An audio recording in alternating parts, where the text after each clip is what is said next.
Bapak, Ibu, saudara-saudara yang terkasih dalam Kristus Yesus, firman Tuhan sebagai berita sukacita bagi kita hari ini diambil dari Efesus pasal yang pertama ayat yang ke-9.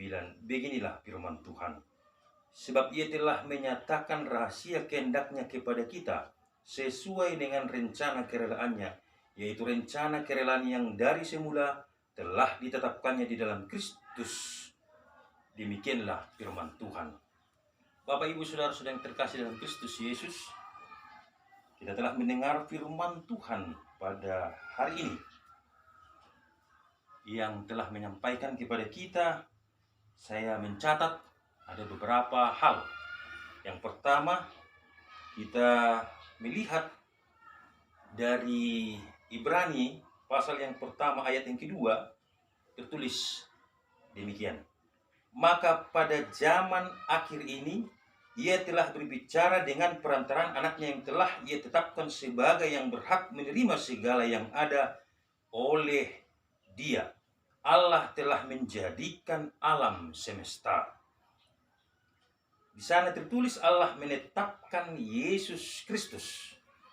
Kehendak Allah yaitu menetapkan Yesus Kristus. Kehendak Allah yaitu menetapkan Yesus Kristus, dan oleh Dia Allah telah menjadikan dunia. Itu dari pihak Allah. Nah, dari pihak Yesus Kristus kita bisa membaca dari Yohanes pasal yang ke-6 ayat yang ke-38. Sebab aku telah turun dari surga bukan untuk melakukan kehendakku, tetapi untuk melakukan kehendak Dia yang telah mengutus aku. Jadi sebenarnya klop dari pihak Allah, Allah menetapkan bahwa Yesus, dan oleh karena Yesus Allah menjadikan dunia.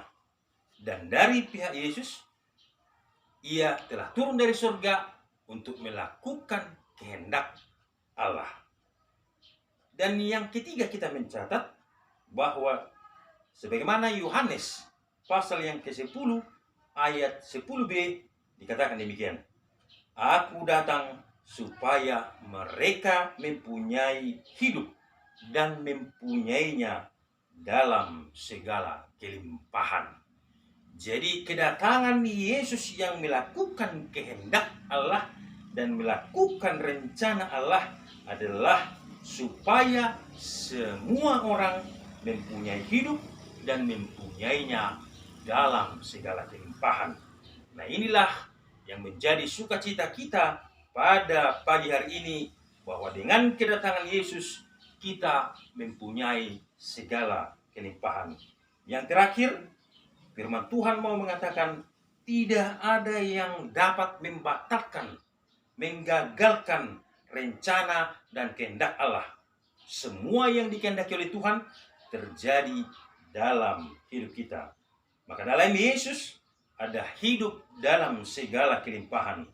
Allah dalam rencananya menghendaki supaya kita hidup dalam Yesus, yang berarti juga hidup dalam kelimpahan.